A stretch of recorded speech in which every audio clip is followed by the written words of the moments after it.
गरीब का जादुई कुआं। दीदी, हमारे इस कुएं में तो कितना सारा पानी है। हाँ निकम, ये कुआं हमारे परदादा जी ने बनाए थे।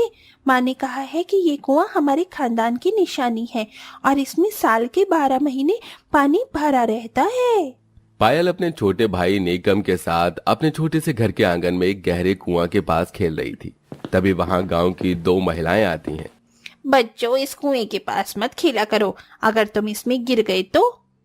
काकी जी, ये कुआं ना हमारे खानदान की निशानी है, हम इस कुएं में कभी नहीं गिर सकते। चलो अब हटो, हमें पानी निकालना है कुएं से। दोनों महिला कुआं से पानी निकालने लगती हैं। तभी घर के अंदर से पायल की माँ जानवी आती है। बच्चों चलो अब खाना खा लो। दोनों बच्चे अपनी माँ जानवी के साथ अपने छोटे से घर के अंदर आते हैं, जहाँ जानवी के बूढ़े सास ससुर दरपेश मीनाक्षी चारपाई पर लेटे हुए थे। तभी घर में जानवी का पति रोहन आता है। जानवी अपने इस परिवार के साथ खड़गपुर गांव में अपने छोटे से घर में रहकर बड़ी गरीबी अवस्था में अपना जीवन बिता रही थी। जानवी के घर के आंगन में एक गहरा कुआं था, जिसमें साल के 12 महीने पानी ही रहता था और उस कुएं से गांव के सभी लोग पानी भरते थे। जी सुनिए, माँ जी की दवाई खत्म हो चुकी है, उनकी दवाई लानी है। जानवी, ठेकेदार साहब ने अब तक मुझे पैसे नहीं दिए। वो हफ्ता पूरा होने के बाद ही मुझे पैसे देंगे। हफ्ता पूरा होने में तो अभी 4 दिन बाकी हैं, ऊपर से घर में दाना तक नहीं है राशन का बचा हुआ। बहू, तू पहले घर में राशन भर, गर्मी का मौसम शुरू होने वाला है, ऐसे में घर में राशन भरा रहना चाहिए। मैं कल ठेकेदार साहब से इस हफ्ते की मजदूरी के पैसे पहले ही मांग कर देखता हूँ। अगले दिन रोहन रोज की तरह उसी गांव में मजदूर मिस्त्री का काम करने चला जाता है। रोहन एक मिस्त्री था, वो लोगों के घर बनाने के काम करता था। उसकी रोज की आमदनी केवल 200 रुपए ही थी। रोहन अपने परिवार के साथ बड़ी गरीबी में अपना जीवन बिता रहा था। शाम का समय, तभी ठेकेदार रोहन को एक हफ्ते की मजदूरी के पैसे एडवांस में दे देता है। रोहन पैसे लेकर घर आता है तो उसके घर के आंगन में कुआं के पास कई सारे लोग खड़े थे। अरे, इतने सारे लोग! रोहन सबके पास आता है तो वहां एक महिला अनीता जोर जोर से रो रही थी। क्या हुआ? आप सब यहाँ क्यों खड़े हो? जी देखिए ना, अनीता बहन का बेटा वरुण कुआं में गिर गया। क्या? अरे, तो उसे कुआं से बाहर निकाले कि नहीं? अरे बेटा, सब कुआं में जाने से डर रहे हैं। तभी रोहन अपने पेट को रस्सी बांधता है और कुआं में छलांग लगाकर वरुण को कुएं से बाहर निकालता है। वरुण बेहोश था। मेरा बच्चा वरुण, वरुण उठना बेटा। हमें वरुण को हॉस्पिटल ले जाना होगा। तभी सब वरुण को हॉस्पिटल ले जाते हैं, जहां वरुण के इलाज के पैसे रोहन को देने पड़ते हैं। रोहन अपने पूरे हफ्ते की मजदूरी के पैसे वरुण के इलाज में लगा देता है। अगले दिन सारे गांव वाले रोहन के घर के बाहर आते हैं। अरे वरुण भाई, आपके आंगन का यह कुआं हमारे बच्चों के लिए घातक साबित हो रहा है। कल को अगर वरुण के साथ कोई बड़ी दुर्घटना हो जाती तो उसका जिम्मेदार कौन रहता? इसीलिए हम गांव वालों ने फैसला लिया है कि अब हम इस कुएं को तोड़कर इसमें मिट्टी और भूसा भर देंगे, ताकि आगे चलकर किसी भी बच्चे के साथ कोई दुर्घटना ना हो पाए। अरे नहीं नहीं, आप लोग ऐसा नहीं करेंगे। ऐसा ही करना है, हम नहीं चाहते कि हमारे बच्चे भी इस कुआं में गिर जाएं। ये कुआं हमारे पूर्वजों की निशानी है। गांव वालों, हम आपके सामने हाथ जोड़ते हैं, इसे तोड़ने या भरने की बात मत कीजिए। हम सालों से इस कुएं की देखरेख करते आ रहे हैं। कल को अगर किसी बच्चे के साथ कोई घटना हुई तो उसका जिम्मेदार कौन रहेगा? अरे नहीं होगी कोई घटना। हम इस कुएं को जाली से ढक देते हैं ताकि कोई इसके अंदर न गिर सके। इस कुआं से गांव के सभी लोग पानी भरते हैं। गर्मी का मौसम शुरू होने वाला है और आप सब जानते हो गर्मी के मौसम में हमारे गांव में पानी की कितनी किल्लत होती है और हमारा ये कुआं हमेशा पानी भरा रहता है इसमें। तभी सब रोहन की बात मानकर वहां से चले जाते हैं।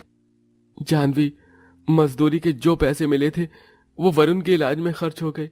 अब हम घर में राशन और माँ की दवाई कैसे लाएंगे? परेशानी आती है तो चारों ओर से साथ आती है। रोहन, तू वो सब छोड़ और पहले जंगल जाकर लकड़ियां ले आ और इस कुआं को लकड़ियों से ढक दे। तभी रोहन कुल्हाड़ी लेकर जंगल से लकड़ियां काटने चला जाता है। रोहन और उसके परिवार वाले अपने आंगन के उस पुराने कुएं की बड़ी देखभाल करते हैं। शाम का समय, रोहन जंगल में एक बड़ा सा पेड़ नीचे से काट रहा था।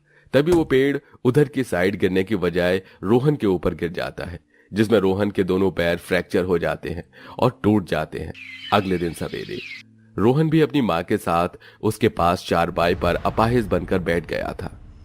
ये क्या हो रहा है हमारे साथ? क्यों हमारे जीवन में एक के बाद एक परेशानियां आती ही जा रही हैं? माँ जी, घर का राशन भी खत्म हो चुका है और पास में पैसे भी नहीं है। जानवी, तुम पड़ोस वाली दामिनी बहन से कुछ पैसे उधार ले आओ, देखते हैं फिर क्या करना है आगे। तभी जानवी अपनी पड़ोसन दामिनी के घर आती है और उससे 2000 रुपए उधार लाकर घर में राशन भरती है और अपनी सास की दवाई लाती है। कुछ दिन ऐसे ही बीत जाते हैं। गर्मी का मौसम शुरू हो चुका था। कड़ाके की धूप पड़ने से और लोगों के कुएं से पानी निकालने से अब रोहन के आंगन के कुएं का सारा पानी सूख जाता है। एक शाम जानवी कुआं के पास आती है। कुएं का तो पानी खत्म हो गया, अब हम पानी कहाँ से लाएंगे? तभी कुएं के सूख जाने पर जानवी गांव के बाहर 2 किलोमीटर पैदल चलकर दरिया से पानी लाने लगी, क्योंकि गर्मी के कारण 20 दिन बाद ही गांव के नल में पानी आ रहा था। कुछ दिन ऐसे ही चलता रहा। जानवी राशन के खत्म होने पर दामिनी से बार बार कर्ज लेने लगी और घर में राशन भरने लगी। करीब 2 महीने बाद एक दिन जानवी फिर से दामिनी के घर कर्ज मांगने आती है। जानवी, क्या लगा रखा है तूने? जब देखो तब तू बार बार मुंह उठाकर चली आती है मुझसे कर्ज मांगने। अब तक मैं तुझे 20,000 रुपए कर्ज दे चुकी हूँ। पहले मेरे पिछले पैसे दे, तभी मैं तुझे पैसे दूंगी। दामिनी बहन जी, इस समय मेरा परिवार बहुत ही परेशानियों से जूझ रहा है। हमारे घर कमाई का कोई जरिया नहीं है। मेहरबानी करके हमारी थोड़ी और सहायता कर दीजिए। मैं कैसे भी करके आपको सारे पैसे लौटा दूंगी। जब अभी तेरे पास खाने तक के पैसे नहीं है तो तू कहाँ से देगी मेरा पैसा? चल जा, नहीं देने हैं मुझे तुझे पैसे। और याद रख, 8 दिन के अंदर कैसे भी करके मुझे मेरे 20,000 रुपए लौटा देना, वरना मैं पुलिस में तेरी शिकायत कर दूंगी। जानवी अपने घर आती है और अपने परिवार को सारी बात बताती है। अब 8 दिन में हम 20,000 रुपए कहाँ से लाएंगे? घर में अन्न का एक दाना तक नहीं था और पास में एक पैसा नहीं था। बहरहाल 4 दिन यूं ही बीत जाते हैं। जानवी और उसके परिवार वाले भीख मांगकर पेट कूट कूट कर अपना पेट भरने लगे। एक शाम नीकम और पायल कुआं के पास बैठे थे। तभी नीकम कुआं के अंदर झांकने लगता है, जो सूखा हुआ गहरा कुआं था। तभी कमजोरी के कारण नीकम को चक्कर आ जाते हैं और वो उस कुएं में गिर जाता है। अरे बाप रे! निकम, निकम! माँ, पिताजी, दादी माँ, जल्दी बाहर आइए सब। पायल की आवाज सुनकर जानवी, दरपेश, मीनाक्षी तीनों बाहर आते हैं। अरे क्या हुआ जानवी? कोई बताएगा मुझे क्या हुआ? माँ, जानवी! अरे मेरा बच्चा निकम, निकम मेरे बच्चे। पायल, निकम कैसे गिर गया कुएं में? दादी, वो कुएं में झांक रहा था, तभी पता नहीं वो कैसे गिर गया। अब कौन निकालेगा मेरे बच्चे को बाहर? इस कुएं में उतरना तो केवल रोहन जी को ही आता था। सब काफी परेशान होने लगते हैं। तभी उस कुआं से पानी की आवाज आती है। सब कुएं में देखते हैं तो कुएं में नीचे से अपने आप ही पानी ऊपर आ रहा था और तभी पूरा कुआं पानी से भर जाता है। तो नीकम भी पानी के साथ ऊपर आ जाता है। तभी जानवी नीकम को पकड़कर बाहर निकालती है। बहू, पानी भर, निकम को मुझे दे दे। जानवी जैसे ही कुआं का पानी बाटली में लेती है तो उस पानी में सोने के कई सारे सिक्के थे। सोने के सिक्के? बहू, ये तो सच में सोने के सिक्के हैं। तभी नीकम को होश आ जाता है और तभी उस कुएं से आवाज आती है। जानवी, मैं एक जादुई कुआं हूं। तुम सबने मेरी बहुत सेवा की है। अब जब भी तुम्हारे परिवार से जो भी सदस्य मेरे अंदर से पानी निकालेगा, उसे पानी में सोने के सिक्के निकलते रहेंगे और ये केवल तुम्हारे परिवार के साथ ही होगा। अब इस सोने के सिक्के से अपनी गरीबी दूर करते जाओ जानवी। ये सुनकर जानवी और सब बहुत खुश हो जाते हैं। वाह, ये तो जादुई कुआं है।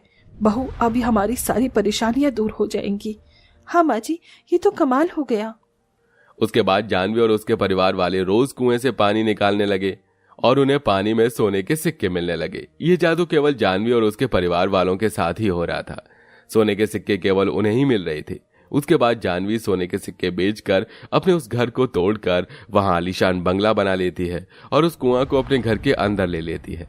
उसके बाद जानवी और उसके परिवार वाले सोने के सिक्के निकालकर खुशी खुशी अपना जीवन बिताने लगे।